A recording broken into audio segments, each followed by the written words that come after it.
خدایا شکر صدای من هنوزم کوک رو احساس. خدایا شکر که این احساس واسه مردم هنوز زیباست.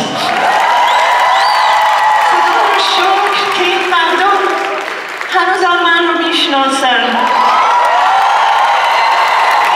چقدر مدیونشون هستم، چه خونگرم و پر احساسم.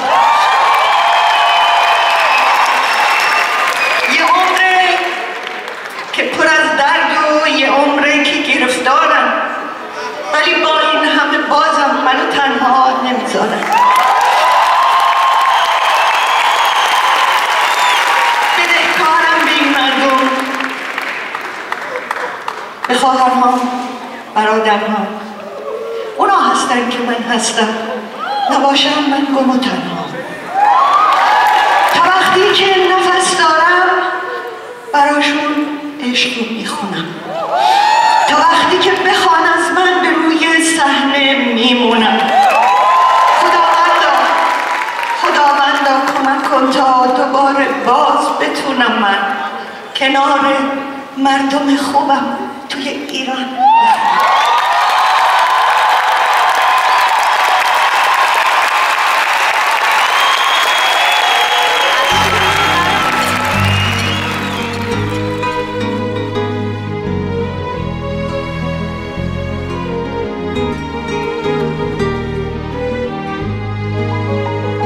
خدایا شکر صدای من هنوزم کوک رو احساس. خدایا شکر که این احساس واسه مردم هنوز زیباست. خدایا شکر که این مردم هنوزم من رو میشناسن. چقدر مدیونشون هستم، چه خونگرم و پر احساسم.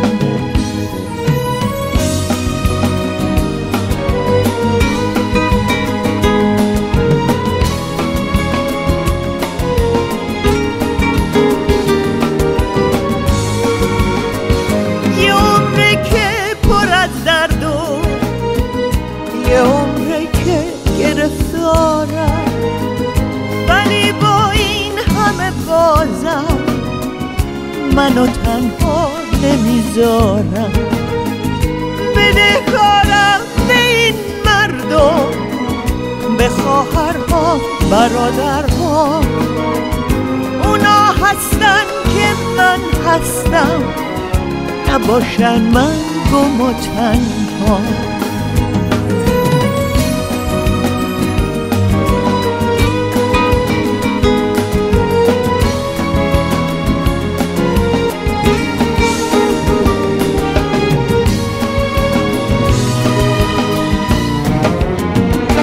وقتی که نفس دارم براشون عشق میخونم. تا وقتی که بخوان از من به روی صحنه میمونم. تا وقتی که نفس دارم براشون عشق میخونم.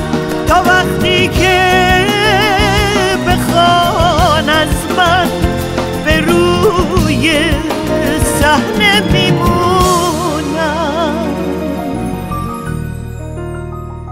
خداوندا کمک کن تا دوباره باز بتونم من کنار مردم خوبم توی ایران